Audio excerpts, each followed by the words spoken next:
안녕하세요. 반갑습니다. 네, 반가우시면 크게 웃어주세요. 네, 정말 울산 서원교회까지 이렇게 제가 오게 돼서 너무나 영광입니다. 목사님께서 많이 애를 쓰시고 어떻게 하면 우리 성도님들을 기쁘고 좋은 시간을 마련하실까 많이 애쓰신 것 같은데요. 더 훌륭한 분이 오실 수도 있는데 제가 이렇게 오게 된 것은 정말 오로지 하나님의 은혜고 저의 행운이고 그렇습니다. 지금 대학교 나가서 이제 학생들 가르치고 있고요. 차의과학대학교라는 데서 제자들 가르치고 있고, 또 CTS 방송국에서 7천 미라클이라는 프로그램을 진행하고 있습니다. 보신 분 계세요? 네. 소리는 작지만 얼굴로 봐서는 많이 보신 것 같아요. 오늘 이 시간은 뭐 설교도 제가 하는 사람이 아니고, 그러니까 편안한 마음으로 제 삶에 오셨던 하나님 이야기를 나누니까 그냥 편안하게 시간을 보내셨으면 좋겠습니다. 교회 오면은 7천 미라클 잘 봤습니다 그런 분들이 계셔서 참 반가운데요. 보통 이렇게 밖에 나가면 반갑다고 하시면서 그러세요. 왜 요새는 텔레비에 안 나오냐고. 많이 나오거든요. 월요일부터 아마 금요일까지 다 나올 거예요. 아침 11시, 오후 3시, 또 밤 12시 이렇게 재방송도 많이 해요. 그러니까 우리나라 낙도 오지에서 목회하고 계시는 목사님들, 또 미자립교회 위에서 소개하고 기도하고 후원을 드리고 있고요. 또 전 세계에 나가 계신 선교사님을 위해서 그분들의 하시는 일을 소개하고 기도하고 후원하고 있습니다. 그리고 또 몸이 너무 아파서 혼자서 치료하기 어려우신 분들을 위해서 그런 분들을 소개하고 같이 기도 후원하고 있습니다. 여러분들 기도 많이 하시는 용사님들 기도 중에 또 7천 미라클 위해서 또 기도해 주시면 감사하겠습니다. 오늘은 말씀드린 대로 이제 크게 나누면 1부와 2부가 있습니다. 근데 쉬었다가 하는 건 아니고요. 제가 이제 대략 나눠서 1부에서는 제가 하나님을 만난 이야기를 좀 드릴 거고요. 그리고 2부에서는 하나님을 만난 이후의 삶이 어떻게 달라졌는가, 왜 제가 서울에서 기차 타고 여기까지 와서 우리 성도님들 앞에서 이런 이야기를 하게 되었는가를 이해하실 수 있도록 그런 시간을 마련을 하도록 하겠습니다. 저는 태어나 보니까 예수 믿는 집이 아니었어요. 제가 이남이녀의 맞이로 태어났는데 태어나긴 서울에서 태어났는데 본 적이 경상북도 군위군 고로면 괴산리, 여기서 그리 멀지 않나요? 네, 거의 아버님의 이제 주소가 그렇습니다. 이남이녀의 맞이로 태어났는데 저희는 그러니까 뭐 우리나라의 대표적인 유교 집안이었어요. 그래서 1년에 12번 제사를 지내더라고요. 그러니까 5대 봉사를 하는 거예요. 이렇게. 저희 어머니가 종갓집 맏며느리로 시집을 오셨으니까요. 그런데 제가 중학교 2학년 때인가, 아버지가 갑자기 세상을 떠나셨어요. 재무 공무원이셨는데 이제 출근길에 심근경색이 되셔서 갑자기 세상을 떠나셨습니다. 저는 그 겨울에 그 날을 잊어버릴 수가 없어요. 저희 어머니가 이제 전화를 받고 황급히 바깥에 나가셨는데 엄마는 집에 안 돌아오는데 친척들이 와서 막 울면서 말합니다. 죽은 사람만 불쌍하다. 그래서 이게 무슨 상황인지 짐작을 하면서요, 한참 사춘기였던 제 마음속에서 막 분노가 일어났어요. 무슨 죽은 사람이 불쌍해, 살아있는 우리가 불쌍하지, 이제 우리는 어떻게 살아, 아버지 없는 애들이 됐잖아, 막 이런 생각을 하게 됐어요. 사흘째 되던 날 커다란 장이버스가 집 앞에 와서 섰습니다. 아이들은 못하게 하지만 제가 이제 우리 엄마가 거기 계시니까 막 사람들을 밀치고 버스에 올라갔어요. 그리고 엄마 손을 잡고 정말 정신 하나도 없이 슬퍼하고 있는 엄마 손을 잡고 제가 마음속으로 다짐을 했습니다. 엄마, 오늘은 너무너무 슬프지만 걱정하지 마. 내가 열심히 공부해서 훌륭한 사람 될게. 그래서 엄마 기쁘게 해줄게. 그렇게 이제 마음속으로 결심을 한 거죠. 마음은 그렇게 먹었는데 이제 며칠 있다 다시 학교로 돌아가잖아요. 제가 원래도 이렇게 막 활발하고 목소리가 크고 이런 사람이 아니었어요. 근데 옛날처럼 제가 이렇게 얌전히 앉아 있으면 사람들이 저를 특별한 눈으로 쳐다볼 것 같더라고요. 아, 제가 아버지가 돌아가셔서 저렇게 불쌍하게 앉아 있구나. 그런 눈초리가 자존심이 상해서 어떻게 견딜 수가 없었어요. 그래서 완전히 180도 다른 사람이 돼서 완전히 말괄량이 소녀로 중학교 생활을 보냈습니다. 막 수업 시간에 장난치고 선생님 흉내내고 뭐 이 얼굴에 어울리진 않지만 그때는 막 이렇게 그 라면 같이 생긴 과자가 있었어요. 그래서 이렇게 탁 이거 펴놓고선 그 밑에서 묵찌빠 하면서 라면 같이 생긴 과자 먹고 하루 종일 그런 하루를 보내고 나면 집에 돌아가면 제 아닌 모습으로 하루 종일 살았으니까 그게 너무너무 힘들었어요. 그거를 이제 일기장에다가 막 쓰고 낮에는 친구들 공부하면 막 방해했지만 또 어떡합니까? 성적은 또 맞춰야 되니까 또 밤을 새고 공부를 하고 이런 이상한 생활을 참 했어요. 그때 저희 어머니가 신기한 일을 하셨는데 뭐냐면 우리 사남매를 교회를 보내시는 거예요. 저희 어머니는 종갓집 맏며느리여서 1년에 12번 제사 모시는 사람인데 교회를 가라 그러시는 거예요. 보니까 우리 어머니는 비록 그 제사를 모시는 유교 집안의 맏며느리였지만 이 내 아이를 어떻게 키워야 될까 고민을 하셨던 것 같습니다. 가만히 들어보니까 교회 가면 목사님이 좋은 얘기를 해주신다는 거를 이제 들으셨던 거예요.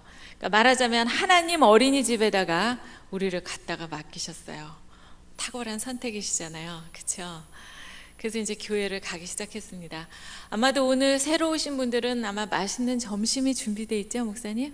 네, 교회에는 맛있는 게 많아요. 네. 어쩜 그런 얘기를 했는데도 무표정하게 앉아 계세요. 아, 제가 시작할 때 보통 2가지 부탁을 드리는데 그걸 깜빡했어요. 첫째는 웃어주세요. 뭐 아버지가 돌아가신 얘기 이런 거 해도 그냥 웃으시면 돼요. 어떻게 웃냐면 그 치아가 8개 나오게 웃는 게 제일 이쁘다 그러는데 한번 그렇게 거울이 없으시구나. 옆에 계신 분을 거울이라 생각하고 한번 그렇게 웃어보시겠어요? 장로님, 제가 봐드릴게요. 네, 네, 그렇게 멋있게. 우리 저기 신혼부부도 한번 쳐다보고 웃어보세요. 치아가 8개 나오게. 이제 사실 안 쳐다봐도 뭐 마음으로 다 알죠. 그렇지만 부부가 된 이후에 더 많이 쳐다봐야 돼요. 보통 연애할 때는 그냥 눈을 쳐다보면서 그냥 그러다가 결혼하게 되면 이제 안심을 하잖아요. 그리고 이제는 안 쳐다봐도 알아요. 발소리만 들어도 알고 뭐 목소리 톤만 들어도 이 사람의 기분이 나쁜지 좋은지 다 알잖아요. 그런데 그게 이제 달라지는 겁니다. 더 열심히 쳐다보고 더 눈을 쳐다보고 자기 마음을 이야기 많이 하고 그러는 게 좋습니다. 선배로서. 네, 그렇게 웃어주시고요. 제가 8개 나오게 웃으세요 그랬더니 어떤 분은 아랩이 8개인 줄 알고 맞춰서 위에 치아가 왼쪽 4개 오른쪽 4개 그렇게 보이게요. 그리고 또 한 가지는 이제 끄덕끄덕 해주시는 건데요.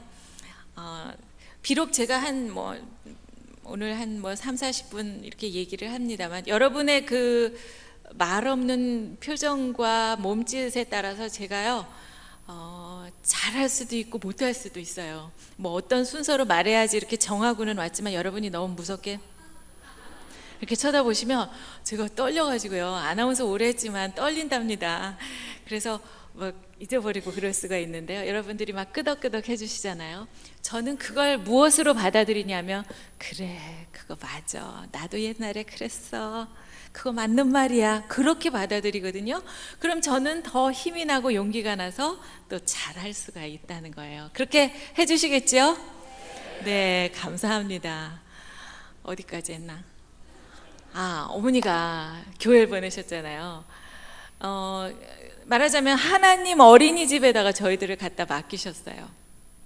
정말 탁월한 선택이었죠. 교회가 참 좋았는데 지금 생각하면 제가 그때 살아계신 하나님을 만나 뵙지는 못했다는 생각이 들어요. 왜냐하면 뭐 고등학교 가서 바빠지고 대학 가고 또 아나운서 한다고 그냥 세상에 바쁘게 다니다가 참 오랜 시간을 교회하고는 발이 멀어져서 살았기 때문이죠. 하나님이 내 아버지이신 것을 알았으면 어떻게 그렇게 멀어져서 살 수가 있었겠어요. 그런데 이제 그냥 교회를 간다는 거였지 믿음이라던가 살아계신 하나님 아버지라던가 이런 것들이 제 삶에 완전히 와 있진 않았던 것 같은 생각이 들었습니다. 그러다가 제가 이제 인생의 절명의 정말 중요한 순간을 봤습니다. 노처녀가 시집을 가게 됐어요. 아주 30 후반에 늦은 나이에 결혼을 했는데 그 사람 아세요? 그 눈썹 시커먼 사람. 그 사람이랑 결혼을 하게 됐습니다. 맨날 노처녀 구제해줬다고 이제 그래요. 근데 이제 제 결혼에 관해서 우리 이제 믿는 형제 자매님들 다 계시니까 꼭 얘기하고 싶은 것은 제 남편이 모태 신앙이라는 사실이에요. 보통 사람들은 누구랑 결혼한다 그러면 특히 이제 알려진 사람들이 결혼한다 그러면 막 자를 가지고 와요. 그래가지고 막 재봐요. 여기는 길고 여기는 짧고 막 재보고 어떤 분은 또 저울을 들고 와가지고 야 여기가 기운다 막 이런 분도 계신데 뭐 세상의 그 잣대로 쟀을 때 모든 걸 다 떠나서 중요한 의미는 제 남편은 모태신앙이었다 하는 거죠. 평안북도 선천이 고향인데요. 거기는 대한민국의 예루살렘이라는 이름이 붙을 정도로 맨 처음에 대한민국 땅에 기독교가 들어온 지역입니다. 그래서 아주 그냥 그 땅의 기운이 다른데요. 뭐 한경직 목사님 이런 분들도 그쪽에서 태어나시고 그래서 어머니가 유치원 선생님이셨는데 그 집에서 낡은 풍금으로 찬송가를 많이 연주해 주셨대요. 그래서 찬송가를 어려서부터 많이 듣고 어머니 기도가 많이 쌓인 자식이에요. 그런데 이 모태 신앙이라는 분들이 뭐 다 그런 건 아니겠지만 못하는 것도 많아요. 왜 그렇게 이름이 그렇게 지어졌을까? 뭐 한 30년 동안 기자 특파원 이런 걸 했으니까 뭐 꼬박꼬박 주일날 이렇게 예배 나오는 거 그런 거 어려웠겠고 뭐 성경 공부, 봉사 이런 거 다 어려웠으리라고 짐작은 합니다만 여하튼 못해 이런 것도 좀 있어요. 그런데 그 시간이 지날수록 볼 때마다 정말 모태신앙이라는 분들은요 하나님 자식이라는 게 아주 그냥 혈관에 흐르는 피가 하나님 자식인 것 같은 생각이 들어요. 장로님들 다 계시지만 아주 그냥 뼛속 깊이 하느님 아들인 거예요. 그래서 지금도요 잘 때 꼭 찬송가를 틀어놔야 잠이 온대요. 야, 하여튼 달라요 진짜. 그런데 그러니까 저는 당연히 남편 손잡고 그냥 교회 가기 시작한 거잖아요. 여기 오늘 새로 오신 분들도 계신가요? 새로 오신 분들은 손 들으라고 그러면 웬만해서 손 안 드시는데 같이 모시고 온 분이 한번 손을 들어보세요. 아니면 새로 오신 분들. 어머 많이 오셨다. 제가 목사님한테 단 한 분만 오셔도 좋습니다 그랬는데 이렇게 많이 오시다니 너무 감사해요. 근데 이제 오실 때는 누가 자꾸 가자고 그냥 바가지를 긁고 이게 도대체 얼마 동안 오랫동안 귀찮게 긁어서 오신 거예요. 그래서 마음속에는 그러셨을지 모르죠. 그래 신은경이 온다니까 내가 한 번만 간다. 내가 얼마나 살이 쪘나 한번 보자. 이래가지고 오셨을런지 몰라요. 그리고 이제 마음속에 내가 다시는 안 간다. 이렇게 마음을 잡수셨는지 모르지만 그 한 번 오시도록 오늘 이 순간까지요. 함께 계신 분이 얼마나 기도하고 정말 정성껏 준비하신 시간인지 몰라요. 지금 사실 이렇게 같이 와주신 것만으로도 그냥 막 뛸 듯이 기쁜 거거든요. 왜냐하면요 제가 이렇게 그 가족끼리 손잡고 친구하고 손잡고 부모 자식 간에 손잡고 교회를 오는 게 얼마나 대단한 일인가 진짜 몰랐었는데 최근에 어떤 그 자매님이 얘기를 하셨어요. 그분은 아주 믿음이 좋은 자매님이신데 새벽 기도 때마다 울면서 기도를 해요. 무엇을 위해서? 남편 구원을 위해서. 남편이 아직 교회를 안 나오셨거든요. 날마다 새벽에 이제 울면서 기도를 하는데 어느 날 생각해 보니까 이거 맨날 이렇게 울면서 기도하니까 하나님도 좀 그러시겠다 그런 생각이 들더래요. 그리고 겉으로 봐서는 이 집에 별 문제가 없거든요. 남편이 돈도 잘 벌어다 주고 아주 가족이 화목한데 애들도 공부 잘하고. 그런데 남들이 보면 뭐 숨겨놓은 비밀이 있거나 말 못할 사정이 있는 것처럼 보일 것 같은 생각이 들더래요. 그래서 이제 하나님을 좀 재밌게 해드릴 방법이 없을까 이런 생각을 했습니다. 그래서 어느 날 교회를 오는데 남편 신발을 들고 왔어요. 그래갖고 강대상 옆에다 놓고 기도를 하기 시작했습니다. 하나님, 오늘은 구두만 왔어요. 다음번엔 구두 주인도 좀 오게 해주세요. 자기가 그런 기도를 하다 보니까 너무 웃긴 거예요. 무슨 기도를 이런 기도까지 내가 하게 됐을까. 그래서 피식 웃음이 나면서 아유 참, 내가 남편을 위해서 기도를 하지만 이렇게까지 기도를 하는데도 진짜 안 오는구나 이러면서 이제 갔습니다. 혹시 이 가운데서 가족이 다 교회를 안 오시고 이제 혼자만 오시는 분도 계실지 몰라요. 근데 그럴 때 뭐 왠지 뭐 교회 오는 게 죄 짓는 것도 아닌데 그냥 발걸음을 살살 이렇게 해가지고 그냥 뭐 또 드실 것도 준비해 놔야 되고 그렇게 막 마음을 졸이면서 오게 되잖아요. 근데 그날도 이 자매님 그냥 조심조심 왔어요. 근데 남편이 갑자기 옷을 주섬주섬 입더래요. 그래서 어머 당신은 어디 가세요? 이렇게 물었어요. 그랬더니 아이 혼자만 가지 말고 나도 좀 데리고 가 그러더래요.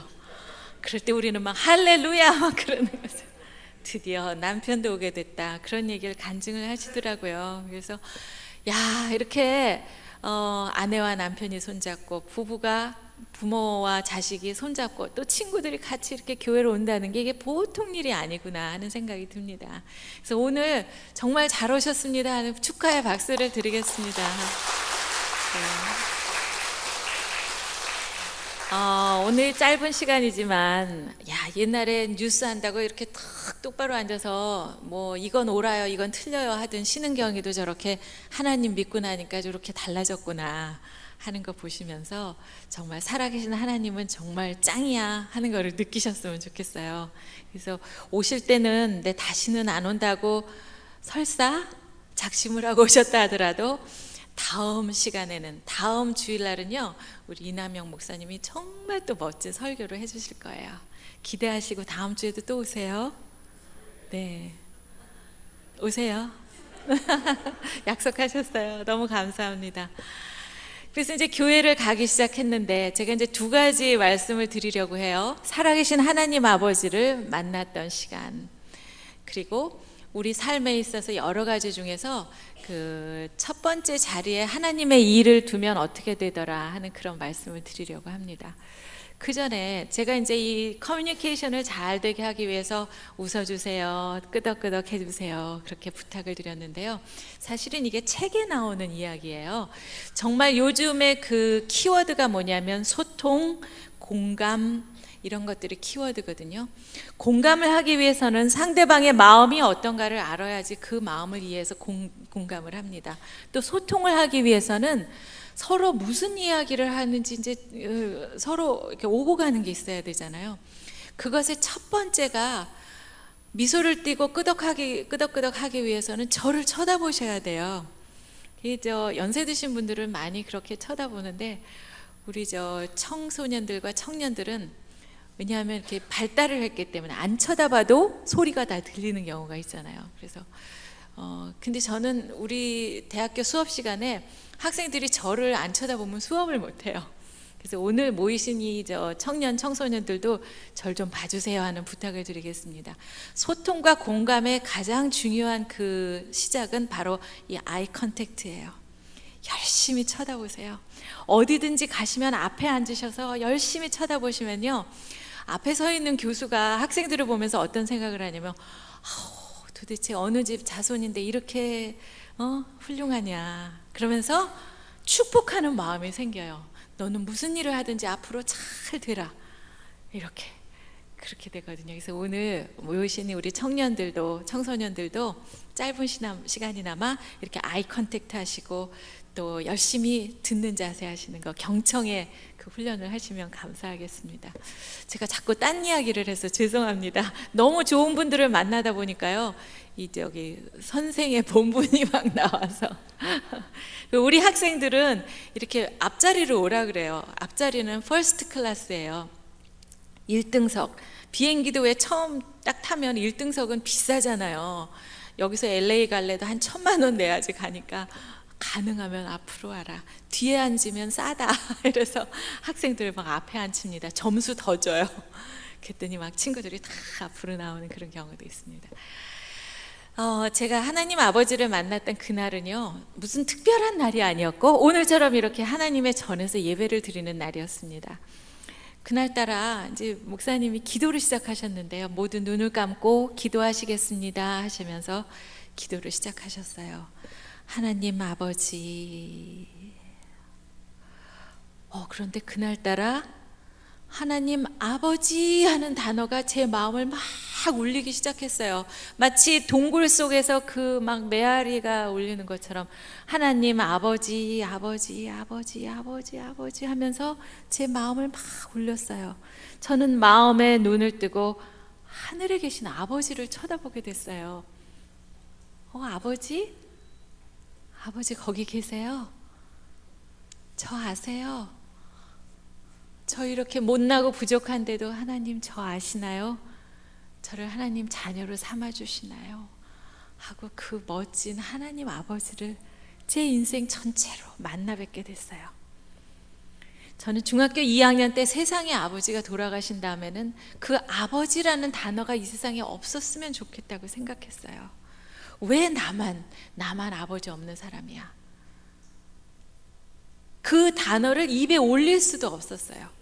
그리고 엄마한테 손잡고 약속한 그것을 제 책임이라고 생각하고 제 어깨 위에 그 무거운 짐을 지고 날마다 땅만 보면서 걸었던 것 같아요. 물론 이제 그런 생각 때문에 제가 열심히 일하고 그랬던 원동력이 된 것도 사실이긴 하지만, 그렇게 이 무거운 짐을 지고 가다 보니 어떤 날은 비 오는 날, 어떤 날은 구름 낀 날, 어떤 햇볕 쨍쨍 내리쬐는 날이 없었던 것 같은 그런 생각이 들었습니다. 그런데 그날 살아계신 하나님 아버지, 그 멋진 아버지를 보고 저는 두 손을 반짝 들었어요. 이 어깨에 있는 짐을 내려놓고 하나님 앞에 두 손을 들고 항복했어요. 하나님, 저 이제 몰라요. 제 인생을 인도해 주시고 하나님 제 손을 잡아주세요 하고 하나님 아버지를 제 아버지로 모셨습니다. 얼마나 기뻤겠어요. 그날부터 저는 고아인 줄 알고 살았던 삶을 정리하고 내 아버지를 찾은 거잖아요. 옛날에 나를 고아라고 놀렸던 그 친구들한테 이제 뻐길 수 있어요. 너 그때 나 놀렸지? 우리 아버지가 저기 계셔. 맨날 허름한 옷만 입고 다녔는데 이제 좋은 옷도 입을 수 있어요. 맨날 배가 고팠었는데 이제 좋은 식당에 가서 정말 멋진 음식도 먹을 수가 있어요. 그런데 여러분, 제가 늘 말씀드리지만 저는 살면서 예수 믿게 된 것이 내 인생의 가장 큰 축복이고 행운이에요. 그런데 그 살아계신 아버지를 발견한 순간이 나이 40이 다 되어서 찾게 됐다는 거죠. 그러면 그 지나간 40까지의 고아로서의 삶은 어떻게 보상되겠어요? 누가 내 아버지가 그분인 걸 알면 좀 일찍 좀 말해주지. 아니면 아버지, 당신이 내 아버지면 날 좀 찾아 나서시지. 어떻게 그 오랜 시간 동안 나를 고아로 내버려 두셨어요? 그 서럽고 힘든 그 지나간 시간들이 너무나 아쉽잖아요. 그래서 하루라도 빨리 예수님을 만나고 하나님 아버지가 살아계신 내 아버지인 것을 확인하셨으면 하는 생각이 듭니다. 그래서 저는 청년들, 청소년들 이렇게 일찌감치 그 신앙생활 하시는 분들 참 부럽고 훌륭하다고 생각이 돼요. 왜냐하면 예수를 믿는다고 그래서 그날로 불행 끝 행복 시작, 그거는 사실 아니에요. 오늘 이제 모시고 온 분이 이제 마음속에 그러시겠지. 아이고, 그 말은 또 왜 오늘 해요? 내가 어떻게 데리고 왔는데 그래도 아닌 건 아니라 그래야죠. 근데 예수 믿는다고 어려운 일이 안 찾아오는 건 아니에요. 그런데 이제 뭐가 다르냐면, 옛날에는 안 믿을 때는 무슨 어려움이 닥치면 아이고야 내 인생 끝났다 그러고 주저앉아서 울기만 했는데, 이제는 띵동 택배가 오면 고난 이래가지고 껍데기에 이제 이렇게 포장지 쌓여서 온 고난이 와도요, 이게 뭔지를 알아요. 그래서 그걸 끌어안고 앉아서 우는 게 아니라 빨리 그 포장지를 뜯어보는 걸 알아요, 우리는. 왜냐하면 고난이라고 써있는, 시련이라고 써있는 그 상자 속에는 하나님께서 우리에게 주시려고 하는 축복이 그 안에 있다는 거죠. 그래서 그걸 빨리 뜯어보고 그 축복을 내 것으로 가질 수 있는 그런 능력이 생겼다는 겁니다. 그래서 예수 믿어도 고난 옵니다. 시련 옵니다. 분명한 것은. 그러나 그런 모든 세상의 것들을 사람의 눈으로, 사람의 시선으로 보지 않고 하나님의 시각으로 보면서 삶을 멋지게 운영해 나갈 수 있다는 거죠. 그래서 하나님 아버지를 찾았어요. 그러니까 어려운 일이 생겨도 날마다 기쁜 날, 햇빛 비치는 날이었어요. 그렇게 이제 교회를 다니다 보니까 목사님께서 그런 말씀을 하십니다. 교회를 다니면 이제 쓰임받는 사람이 돼야 된다, 이런 말씀을 하셨어요. 근데 가만히 생각해 보니까 저는 어디다 쓸데가 없는 사람들이더라고요. 왜냐하면 제가 하던 일이 뭐예요? 아나운서 했잖아요. 입만 살았잖아요. 어디다 쓸데가 없는 거예요. 그래서 어디에 내가 쓰임 받을까 생각하고 있는 중에 목사님께서 어느 날 저에게 부탁을 하셨어요. 우리 부활절 얼마 전에 지나갔잖아요. 부활절에 그 찬양대가 예수 순환 칸타타라는 거를 한대요. 그러니까 예수님이 순환 당하신 이야기, 말하자면 그 무거운 나무 십자가를 이렇게 메고 그 언덕길로 올라가신 거 있잖아요. 그 과정, 순환 길을 이제 찬양으로 하는 거예요. 저더러 찬양을 하려는 게 아니라 그 찬양과 찬양 사이에 해설이 있대요. 그래서 좀 아나운서한테 시켰습니다. 그래서 제가 아싸, 이제 나도 쓰임 받을 때가 있구나. 그래서 제가 하겠습니다. 기뻤어요. 근데 이제 그 당시 제 남편은 정치를 하고 있었어요. 서울의 한복판에서 정치를 하는데 얼마나 어려운 지역인지 10사람한테 물어보면 한 9사람은 안 된다, 그런 어려운 지역이었습니다.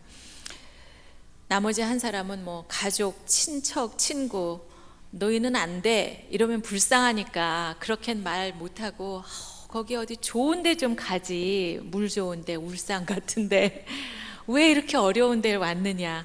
근데 알고 봤더니 보낸 사람도요, 거길 되라고 보낸 게 아니었대요. 그래서 아니, 되라고 보낸 게 아니면 왜 거길 보내냐고 그랬더니, 가서 열심히 싸워라, 그리고 장렬하게 전사하라, 그래서 보냈다는 겁니다. 여하튼 그렇게 어려운 상황이었었어요. 그런데 문제가 있었는데 뭐냐면, 제가 목사님하고 그 쓰임 받기로 약속한 날하고, 그 옛날에는 그 합동유세라고 그래가지고 운동장에다 사람들을 가득 모아놓고 후보들이 나와서 이제 다 연설을 하는 합동유세라는 게 있었어요. 근데 맨 처음 합동유세 날하고 제가 교회에 약속한 날하고 같은 날 같은 시간에 겹친 겁니다. 저는 진짜 목사님 찾아가서 한 번만 봐달라고 그러고 싶었어요. 왜냐하면 부활절은 해마다 오는 거 아니겠어요? 근데 저희로서는 사실 이 연설이 일생일대 중요한 연설이니까. 그런데 제 남편이 이런 얘기를 합니다. 여보, 교회하고 약속은 하나님하고 약속이에요. 그러니까 당신은 교회 가고 내가 알아서 잘할게. 야, 모태신앙은 진짜 달라요. 그래서 이제 순종하고 저는 교회 갔습니다. 그 찬양을 하고 제가 해설을 읽고 이러는 사이에 저는 사실 이제 신앙생활 제대로 한 지 얼마 안 됐으니까 아기 같은 우유 먹는 신앙 아니겠어요? 그런데 그 예수님의 이야기를 읽으면서 갑자기 제가 예수님이 너무 불쌍해졌어요. 세상에 하나님 아들이신데 우리 죄를 다 사하해 주시기 위해서 그 피를 흘려야지만 그 피로 우리가 깨끗해지기 위해서, 그래서 그 십자가에 못 박히러 가시는 길 아니겠어요? 그런데 어떻게 인간들이 그런 분에게 뭐 침을 뱉고 놀리고 채찍질을 하고 어떻게 그럴 수가 있을까 하는 생각에 제가 그만 막 목이 꽉 맥힌 거예요. 아예 좀 잘하라고 아나운서 시켜놨더니 막 목이 메어가지고 막 꺽꺽 읽은 겁니다. 그랬더니 우리 거기 모여 계신 성도님들이 또 전부 다 은혜를 받아가지고 전부 다 또 그냥 눈물바다가 됐어요. 아, 우리 죄 없는 어린 양 예수님, 나를 위해서 피를 흘리러 그 무서운 길을 가셨구나. 그 흘리신 피 때문에, 피 덕분에 내 이 죄인이 구원받았구나. 아, 그리고 우리 예수님 사흘 만에 영광스럽게 부활하셨네 하면서 전부 다 그냥 은혜로운 시간이 된 겁니다. 그래서 전부 다 그냥 눈물을 닦고, 아, 오늘 잘 끝났다 이러고 생각하니까 갑자기 그제서야 생각이 난 거예요. 제가 아이고 오늘 운동장에서 무슨 일이 있었는데 까맣게 잊어버리고 있었습니다. 얘기를 들어봤더니 운동장에서 정말 기적 같은 일이 일어났어요. 뭐 10명 물어보면 거의 다가 안 된다고 그런 선거였는데 사람들의 마음이 막 열리기 시작한 거예요. 아, 이 사람을 한번 믿어봐도 되겠다. 근데요, 이 20분 동안 연설을 해서 아무리 사람이 말을 잘해도 그 많은 사람들의 마음을 다 열어놓는 것은 저는 불가능하다고 생각해요. 하나님께서 그 앉아서 우리가 이야기하고 있는 저희 두 사람의 모습을 보셨던 것 같아요. 그래, 너희가 그 모든 일에 앞서서 하나님의 일을 첫 번째 자리에 놓은 너희들의 모습 참 이쁘다, 고맙다, 내가 그 마음 받아줄게, 그리고 그 나머지 일은 내가 다 알아서 해줄게. 결론적으로 말씀드리면 그 어려운 선거에서 저희가 서울에서 최다 득표로 당선됐어요. 하나님께서 해주셨습니다. 네. 여기 몇 분은 아유 그냥 어쩌다 그렇게 됐으니까 갖다 붙이기는 그러시는데 한번 실험해 보세요. 우리 신혼부부가 모든 것에 앞서서 주일 예배를 첫 자리에 놓았잖아요. 우리 두 분 하나님 축복이 가득하시기를 축복하고요. 분명히 그렇게 되실 거예요. 모든 일의 첫 번째 자리에 하나님의 예배 드리는 것, 이것이 있기 때문이죠. 그 이후에도 뭐 여러 가지 일이 있었어요. 우리가 뭐 살다 보면 고난이라는 게 때마다 정말 알 수 없이 찾아오죠. 그런데 정치하는 남편을 듣더니 4년마다 아주 시간표를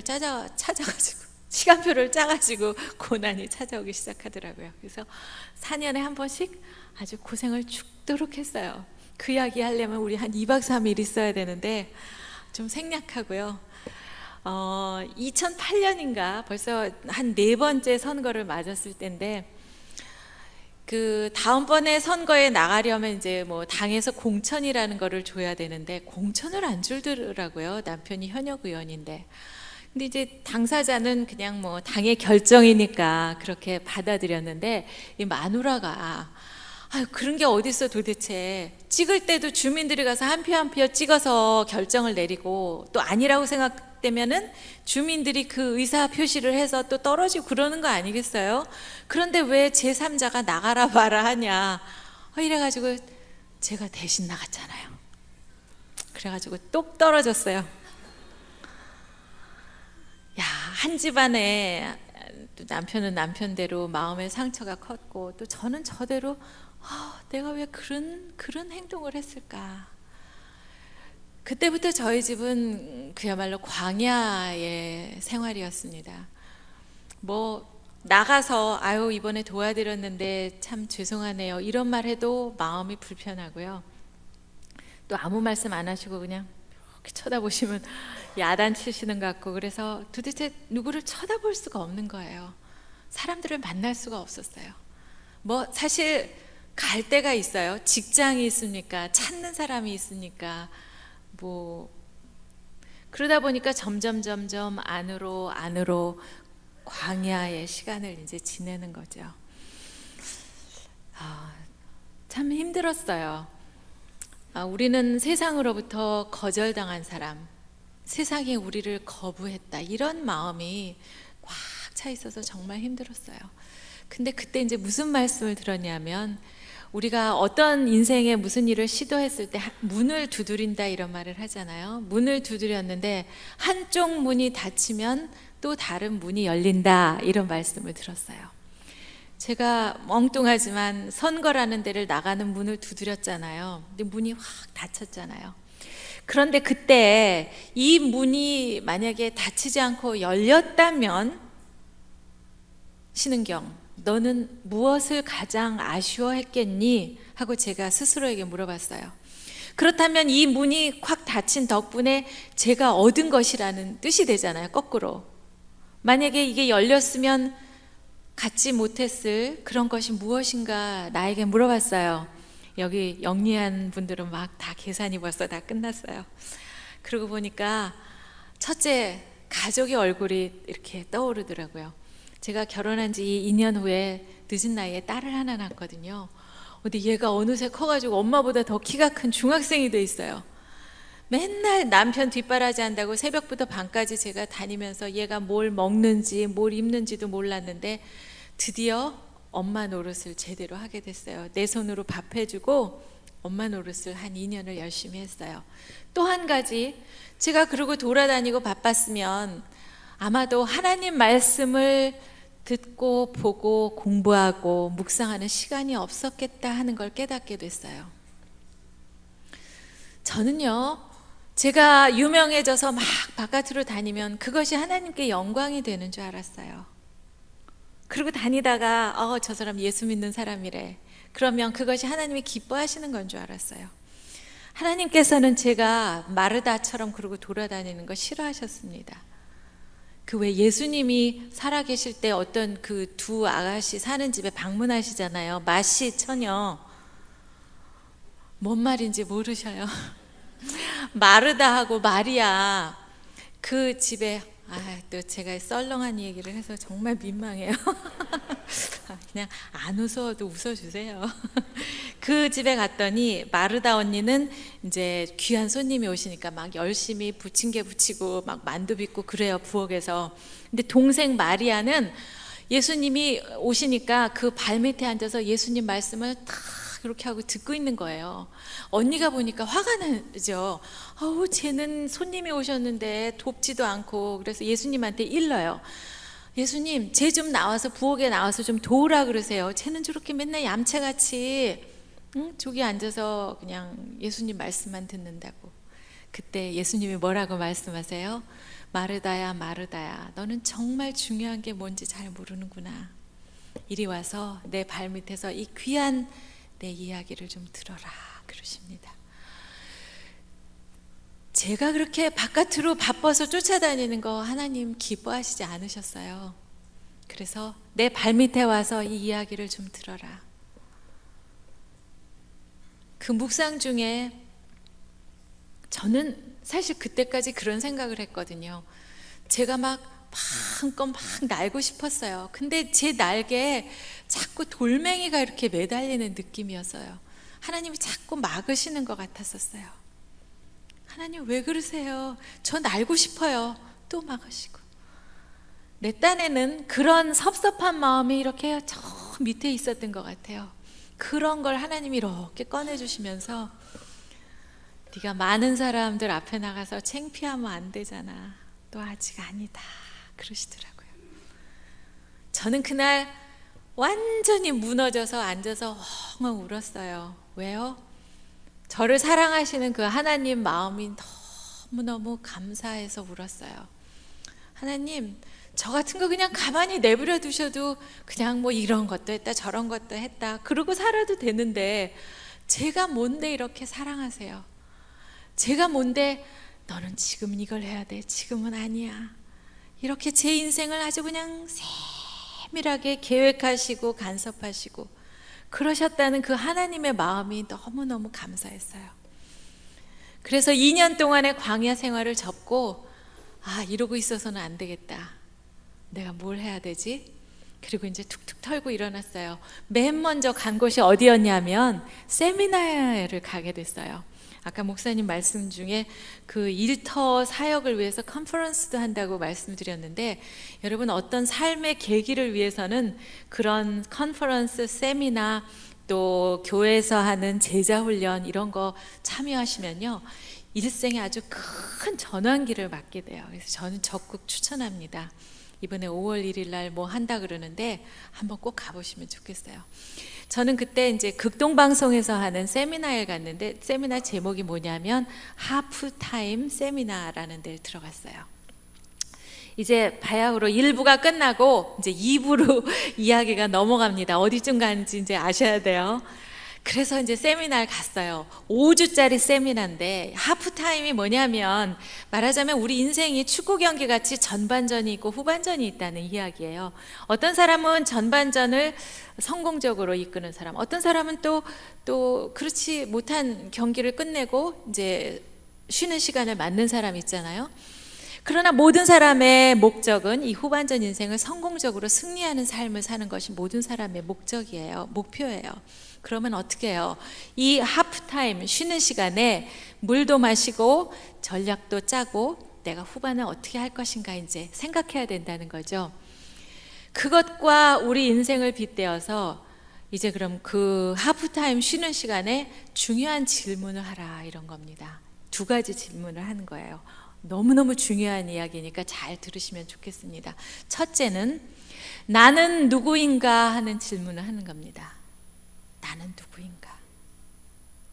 나는 누구이길래 우리 부모님이 나를 계획해서 낳으시기에 먼 옛날 그 옛날에 하나님께서 만세전에 특별한 목적을 가지고 나를 계획하셔서 오늘 이 시간에 보내주셨을까 하는 것을 질문하는 거예요. 가만히 생각해 보니까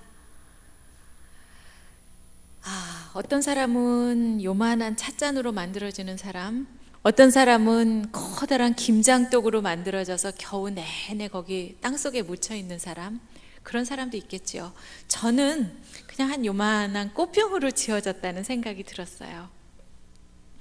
하나님께서 9시 뉴스 시켜주시고, 그때는 사실 9시 뉴스 이렇게 돌리는 그 로타리식 채널이라고 그래서요, 11번을 보려 그래도 9번이 나오고 7번 보려 그래도 9번이 나올 수밖에 없어요. 그래서 그냥 9시 뉴스에 신은경 얼굴을 어떻게 안 보실 수가 없었을 거예요.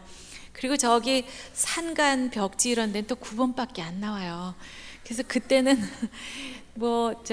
신은경 모르면 간첩이다 그랬지만 지금은 워낙 채널이 많으니까 그런 시절에 또 뉴스를 하게 해주셔서 많은 분들이 한 11년, 12년 가까이 뉴스를 했으니까 알게 해주셨죠.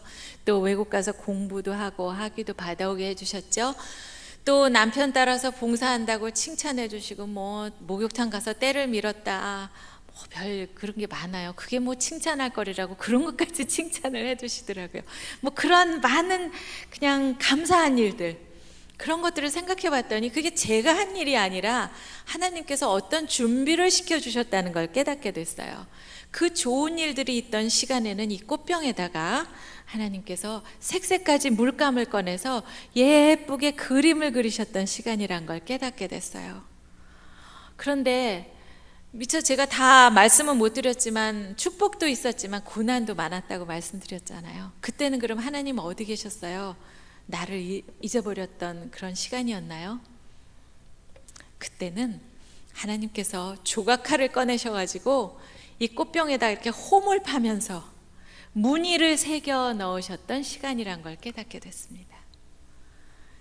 내 입장에서는 내 생각에는 그림 그릴 때는 축복 좋은 시간, 그런데 이렇게 막 홈이 패여져 나가고 내 살이 막 파이니까 앉아서 울면서 기도했죠. 하나님 어디 계세요? 저 아파요. 저 잊어버리셨어요. 그런데 하나님의 시각에서 봤을 때는 이것이 축복이고 시련이고 그런 차이가 있는 게 아니었던 거죠. 하나님의 시각에서 이렇게 보았을 때는 그 모든 것이 그림 그리는 것이나 홈을 파는 것이나 모두 하나님의 작품 활동이었던 시간이었다는 거죠. 왜요?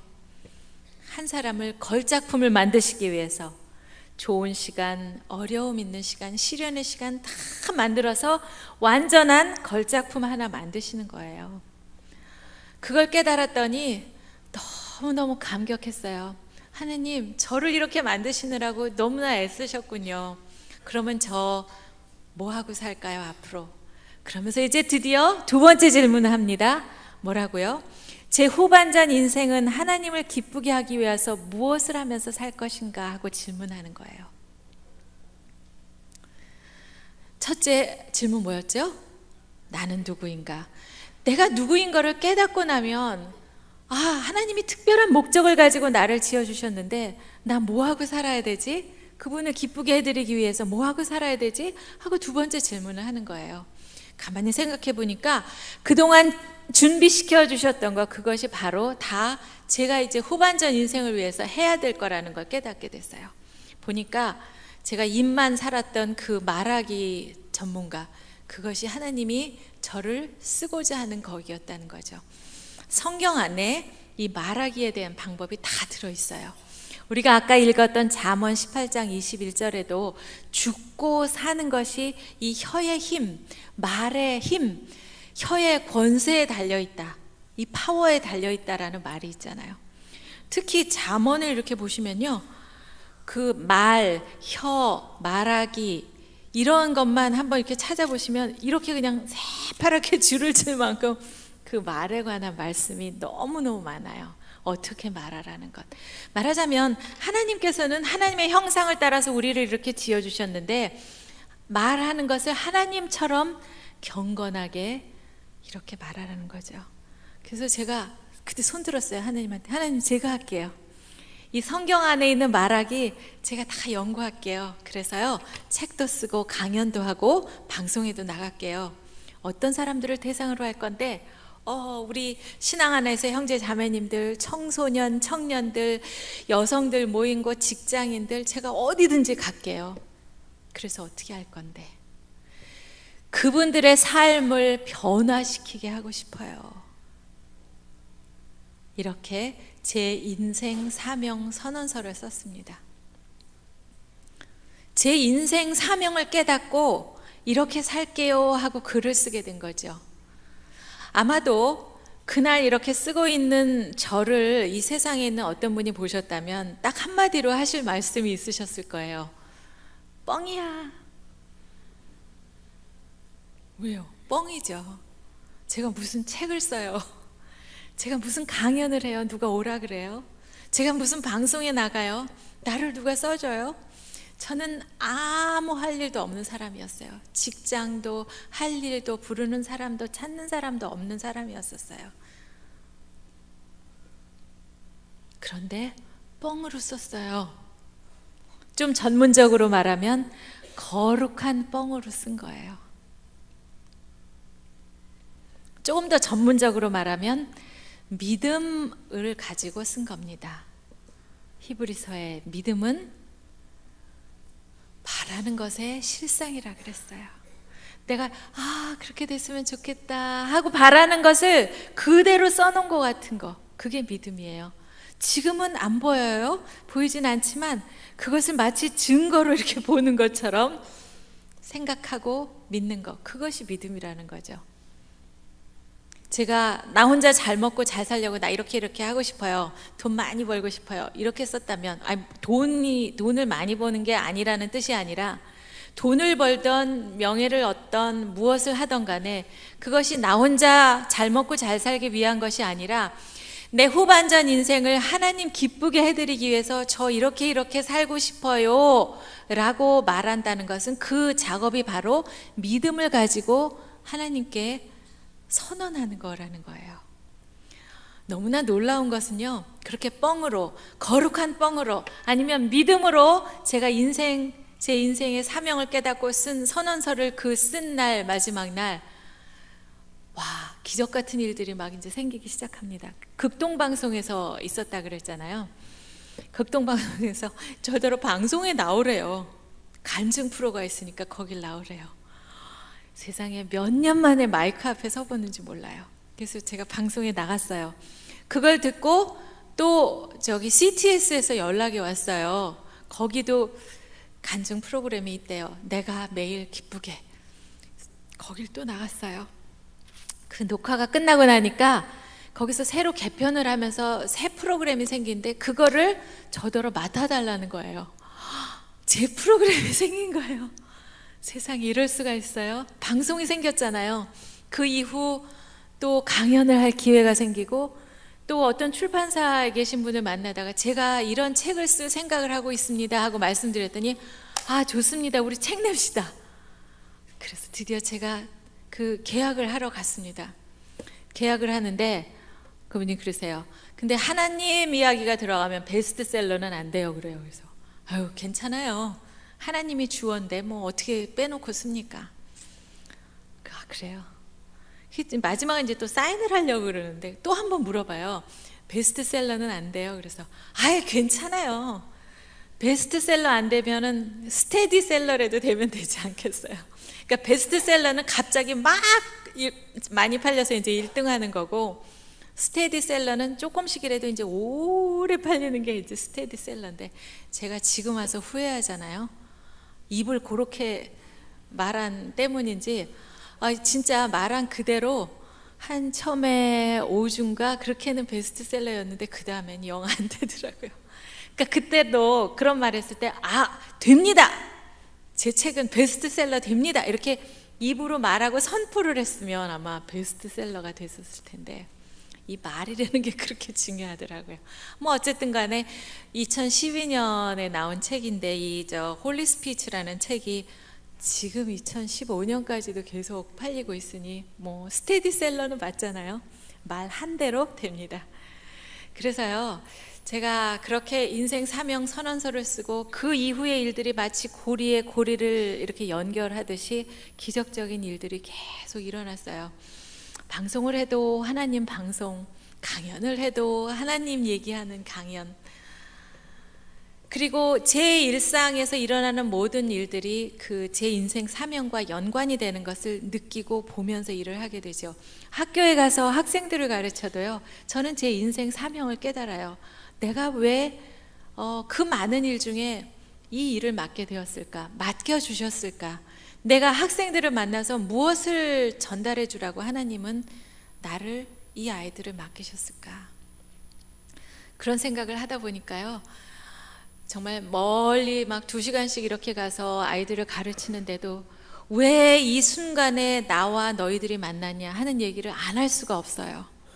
그래서 지식도 가르치지만 그 아이들의 인생의 양분이 되는 이야기를 하느라고 더 많은 시간을 쓰게 되고요, 아이들의 아픈 마음을 느끼게 되고 그 아이들을 위로하고 삶에 힘을 주고 그렇게 되더라고요. 그래서 저는요, 수업 끝날 때마다 아이들을 막 이렇게 그냥 그 구호를 외치게 만들어요. 나는 날마다 발전한다, 뭐 이런 거. 나는 날마다 성장한다. 아이들은 열심히 살지만 내가 혹시 뒤처지는 게 아닌가, 나만 혹시 제외되는 게 아닌가, 딴 친구들은 막 발전하는데. 그래서 전 그래요. 아니야, 조금이지만 너희들은 조금씩 발전하고 있어. 조금씩이라도 성장하고 있어. 너희들 앞에는 장애물이 없어. 막 이런 거를 막 얘기를 해줘요. 아이들이 눈빛이 살아나는 걸 볼 수가 있어요. 여러분들도 일터나 어느 곳에든지 여러분들이 정말 꼭 가셔서 해야 할 일들, 하나님이 맡겨주신 사명이 있다는 걸 깨달으실 거라고 생각합니다. 시간이 많이 지나가서 제가 이제 마무리 말로, 그러면 이 하나님께서 명령하신 말하기가 무엇인가 하는 것을 간단하게 정리만 하고 이제 오늘 말씀을 마무리하도록 하겠습니다. 지루하세요? 괜찮으세요? 말이란 것이 너무너무 중요해요. 이 말이란 것이 왜 중요하냐? 첫째, 너무나 중요하기 때문에 중요해요. 제가 오늘날까지 참 많이 들었던 질문 중에 하나가 어떻게 아나운서가 되셨어요? 하는 질문을 참 많이 받습니다. 고등학교 때 국어 선생님께서 하신 말씀 하나가 저로 하여금 아나운서가 되게 하셨어요.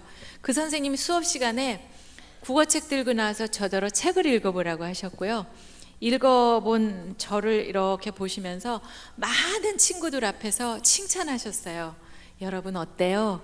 참 듣기 좋지요? 하면서 저를 칭찬을 해주셨어요. 그리고 신은경, 너 아나운서 한번 해볼래? 잘할 것 같다. 그 말씀이 저를 오늘날이 있게 만들어주신 거거든요. 그 작은 말 한마디가.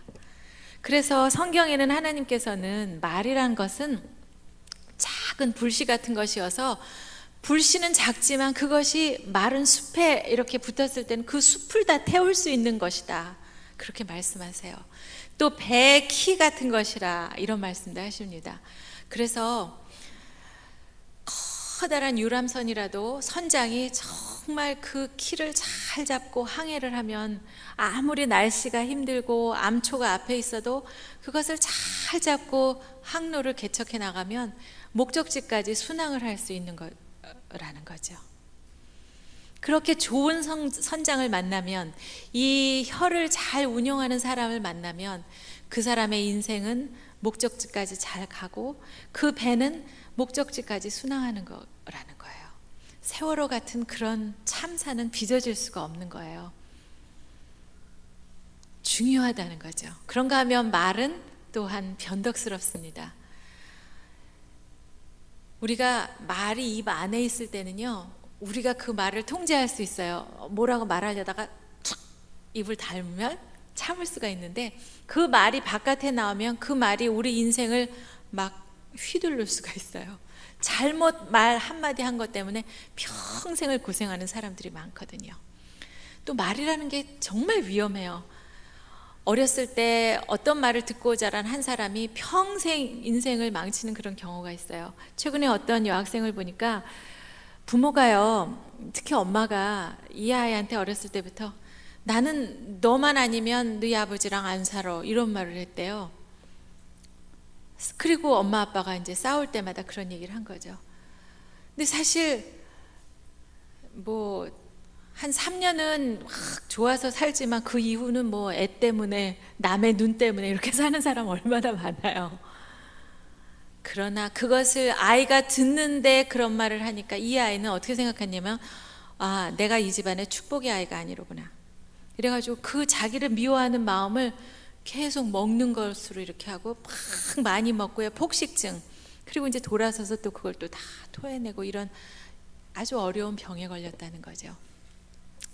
더 중요한 것은요, 왜 말이 중요하냐면 하나님께서 들으시기 때문이에요. 하나님께서 뭐라 그러십니까? 너희 말이 내 귀에 들린 대로 내가 너희에게 행하리니 그러셨어요. 아이들이 공부 안 하면 엄마는 뭐라 그래요? 너 그렇게 공부 안 하다가 대학교 못 가! 하나님이 들으시고 귓속말로 하십니다. 이 집사, 너희 아들 대학 보내지 말을까? 아유, 그냥 말이 그렇다는 거죠. 쟤는요, 좋은 말 하면 듣지를 않아요. 그럼에도 불구하고 그렇게 말하는 거 싫어하세요, 하나님. 하나님이 들으시기 때문에 이 말이 중요하다는 거예요. 그러면 어떻게 말하는 것이 좋고 어떻게 말하면 나쁜 것인가? 아주 간단합니다. 하나님이 싫어하시는 말 안 하면 되고요, 하나님 기뻐하시는 말 하면 돼요. 싫어하시는 말 잘 들으세요. 불평, 불만, 또 남을 비난, 비판하는 거, 그 다음에 부정적인 말 하는 거, 또 자기 비하하는 거, 이런 말 다 싫어하세요. 그 이스라엘 백성들이 애굽 땅에서 노예 생활하다가 이제 나오잖아요, 모세 선생님 따라서. 그때 이런 것들이 다 아주 중요한 예로 나와요. 싫어하시는 말 뭐죠? 불평, 불만, 비난, 비판, 부정적인 말, 자기 비하. 처음에는 나올 때는 좋았는데 이스라엘 백성이 나오다 보니까 목이 말라요. 목 말라 미치겠다. 배가 고파요. 배고파 죽겠다. 또 고기가 먹고 싶잖아요. 고기, 차라리 노예 생활을 할 때가 좋았다. 그때는 고기도 먹었으니까. 아까 우리가 너 그러다 대학교 못 가 그러면 보내지 말까? 그러면 아유, 말이 그렇다는 거죠. 사실 그런 뜻은 아니잖아요. 여호와 하나님께서 차라리 노예 생활할 때가 좋았다 그러니까 너희 정말 노예 생활할 때가 더 좋았니? 그러니까 아유, 말이 그렇다는 거죠. 고기가 먹고 싶다 그 말이죠. 그렇게 말을 했어요. 하나님 기뻐하시지 않으셨어요. 그리고 막 모세 선생님을 비판하잖아요. 당신이 말이야 우리를 광야에서 죽이려고 데리고 나왔습니까? 막 이렇게 비난해요. 아니, 누가 죽이려고 데리고 나왔어요. 가나안 땅에 데리고 가려고, 축복의 땅으로 가려고 데리고 나왔는데. 그리고 왜 그 정탐하라고 12명 보내잖아요. 10명은 가서 보니까 진짜 막 이렇게 구척장신 무서운 사람들이 있으니까 돌아와서 이렇게 보고를 합니다. 우리는 거기 못 가요. 우리는 메뚜기예요. 메뚜기 같은 사람들이 어떻게 그 사람들을 당해낼 수가 있겠어요? 이렇게 말을 하는 거예요. 하나님이 막 화가 나셨어요. 나머지 근데 두 아저씨는 뭐라 그래요? 두 아저씨 아시죠? 네, 여호수아 아저씨하고 갈렙 아저씨. 그 두 사람은 한 40쯤 된 아저씨인데 아주 그냥 당당하게 선언했어요. 우리는 갑니다. 우리는 해낼 수 있습니다. 왜요? 만군의 여호와의 힘으로 우리는 하잖아요. 내 힘으로 하는 게 아니잖아요. 그래서 쟤네들은 우리 밥이에요 그랬어요. 너희 덤빌 테면 덤벼봐라. 입으로 선포한 거죠. 그랬더니 하나님께서 그걸 들으시고, 그래 너희 둘만 들어가. 나머지 10명은 가지마. 너희 그리고 믿음 없는 1세대들은 다 가지마. 새로 나오는 아이들 2세대하고 두 아저씨 너희들만 들어가. 저는요 그때 얘기를 보면서 그런 생각을 했어요. 야, 이거 기도할 때 이제 응답이 와야 되잖아요. 하나님이 이루어 주셔야 되는데 응답이 빨리 안 오는 게 내 잘못이 아닐 때도 있겠구나. 다른 사람 잘못일 때도 있겠구나. 그래서 오래 살아야지. 80이 돼서도 40년 있다가 응답되니까 그런 생각이 들었어요. 그 다음에 왜 이제 이렇게 자식을 키워보고 나면 하나님 마음을 너무너무 알게 돼요. 우리가 왜 살다가 애들이 왜 아유 나 같은 게 무슨 100점을 받아 이런 말 하잖아요. 그럼 부모들은 진짜 화나요. 내가 왜 안 먹고 안 입고 걔를 위해서 이렇게 애를 쓰는데 어떻게 지가 나 같은 게 뭐래 이런 말을 하면 화가 나잖아요. 하나님께서는 우리가 아유 나 같은 게 뭐 하는 게 그렇지 이런 막 화를 내세요. 왜? 내가 너를 얼마나 사랑하는데 너는 아름다운 나의 자녀야. 그렇게 믿음 없는 말 할 때마다 하나님 화나시는 거죠. 그래서 우리는 이제는 말이 그렇지 하더라도 그런 말들은 이제 절대 입에 안 올리는 거예요. 어떤 말? 불평, 불만, 비난, 비판, 부정적인 말, 자기 비하. 아유 어떻게 다 비읍자로 시작하는 말이에요. 그랬더니 어떤 분이 바보 같은 말, 이게 다 바보 같은 말이래요. 그럼 어떤 말을 하고 살까요? 감사하는 말, 칭찬하는 말, 축복하는 말, 그리고 아무것도 염려하지 말고 그냥 다 하나님께 아뢰라 그러셨잖아요. 아뢰다는 거 뭐예요? 기도하는 거죠. 그 다음에 우리 아까 멋있게 찬양했잖아요. 찬양하는 거. 이런 것들이 우리 입을 가지고 할 수 있는 정말 하나님이 기뻐하시는 말들입니다. 우리는 감사 잘 알잖아요. 감사할 거 주셔서 감사할 때도 있지만 안 주셨을 때도 감사하라. 그래서 범사에 감사하라. 쉬운 말로 하면 무조건 감사하라. 옛날에요 그렇게 열심히 이제 해가지고 한 번은 국회의원 붙었는데 한 번은 또 열심히 했는데도 떨어지더라고요. 그래서 그때 뭐라고 기도했냐면 하나님 감사합니다. 떨어뜨려 주셔서 감사합니다. 아멘. 맞아요. 그런데 처음에는 떨어뜨려 주셔서 뭐가 감사해요. 그렇지만 시간이 지나면서 정말 그 붙었을 때보다 더 큰 감사할 일이 있다는 거 알게 됐어요. 칭찬, 잘한 일에 대해서는 잘했다고 칭찬합니다. 그런데 잘한 게 있어야지 칭찬을 하죠. 그러면 찾아다니면서 훌륭해요 하고 칭찬을 하는 거예요. 아내가 맨날 김치찌개만 끓여도 남편은 훌륭해요 하고 그 김치찌개를 드셔야 돼요. 그래도 그저 좋은 재료를 가지고 열심히 해나왔는데 밥상을 차렸는데 거기다 대고 김 없어? 이런 거 하지 마세요. 네. 저는요 제 남편이 뭘 잘해주냐면 이렇게 뭐 전구 바꾸는 거 또 세금 내는 거 공과금 내는 거 이런 거 잘해줘요. 그러면 저는 그냥 그 옆에 가가지고 막 엄지손을 이러면서 여보 너무 훌륭해요 막 이래요. 내 친구들은 이런 거 다 안 해줘서 걔가 다 해 막 이래요. 왜? 또 해달라고. 네. 그래야지 자꾸 훌륭해요 훌륭해야지 더 잘해주실 거 아니겠어요. 그래서 찾아다니면서 훌륭해요. 그 다음에요 칭찬 중에서도 참 신기한, 이게 칭찬이라고 해야 될지 모르겠는데 제가 이름 붙인 게 있어요. 미리 불러주기라는 칭찬이 있습니다. 말하자면 이 중에서 혹시 빨리 권사님 안 되셔서 시험 들은 분은 안 계신지 모르겠습니다만 뭐 그렇다고 교회에서 전부 다 장로님 권사님 할 수는 없으니까 오늘부터 집에 가셔서 그렇게 가족들한테 말씀하세요. 나를 오늘부터 최권사라고 불러라. 왜요? 언젠간 되실 거잖아요. 그 되시는 그날까지 계속 권사님 권사님 그렇게 부르는 거예요. 우리 저 아이들 중에서도 우리 목사님 너무 멋지게 잘하시니까 엄마 나도 우리 목사님처럼 나도 목사님 될래 이런 자녀가 있을 수도 있어요. 그러면 그래? 엄마가 오늘부터 너를 목사님이라고 부를게. 그러면 김 목사 이렇게 부르시는 거예요.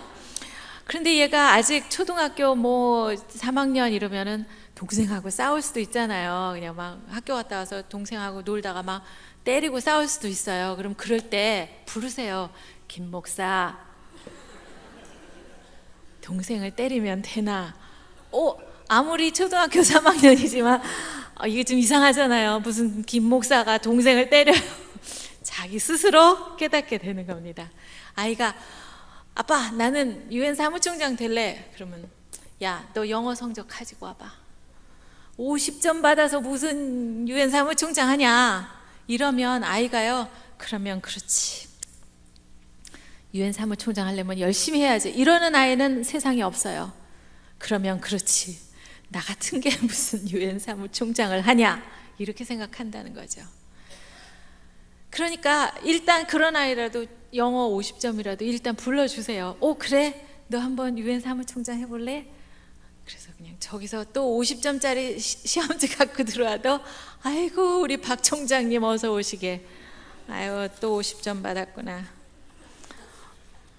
너 영어만 해갖고는 안 된다더라. 이젠 불어도 하고 스페인어도 해야 돼.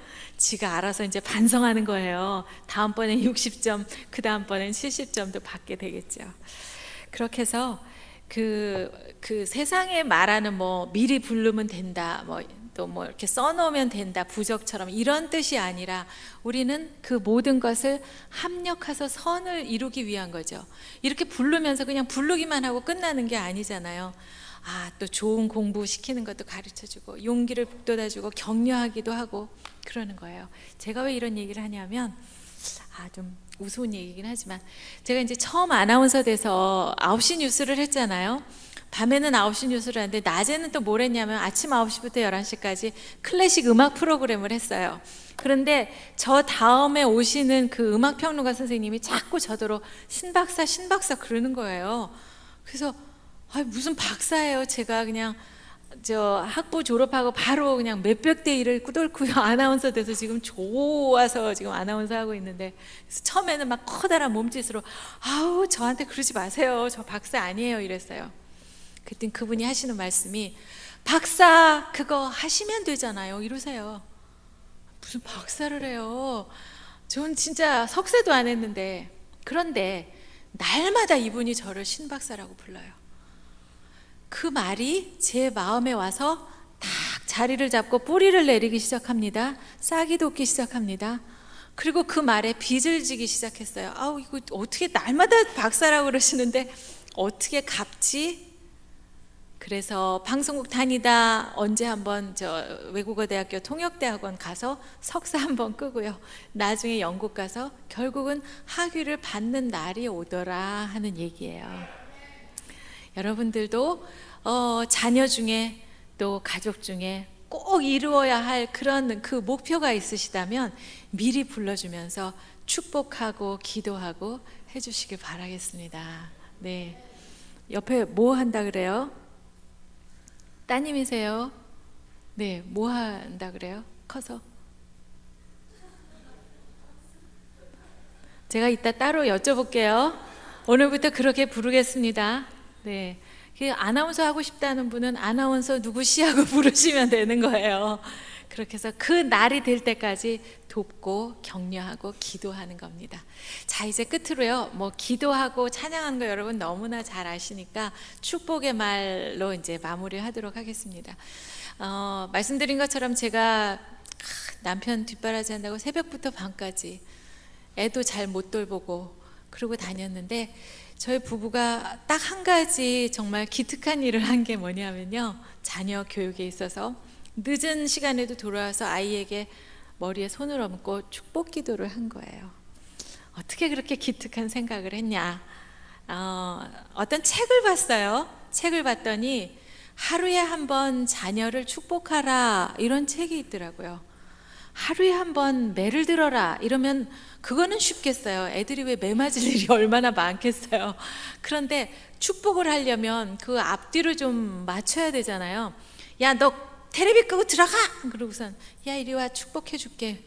그건 좀 이상하잖아요. 그러니까 하여튼 그 축복을 하기 위해서는 좀 이렇게 분위기를 해야 되는데 그게 쉬운 일이 아닌데 하루에 한 번씩 하래요. 뭐냐 하면 가정의 아빠나 엄마는 그 목사님처럼 그 가정의 제사장 역할을 할 수 있기 때문에 아이 머리에 손을 얹고 축복 기도를 할 수 있다는 거죠. 그래서 그 기본이 되는 기도가 그 민수기 6장 24, 25, 26절에 나오는 그 제사장의 기도를 기본으로 해라 이런 겁니다. 거기에 이제 너를 위해 여기다가 그 아이 이름을 넣는 거예요. 그래서 이제 그걸 기도를 하라 그러는 겁니다. 어디요? 오, 어떻게 이렇게 금방 기억을 하세요? 제 친구들한테 그런 얘기 하면요, 그래, 안녕, 민숙이. 제 친구들은 막 어디 막 이래요.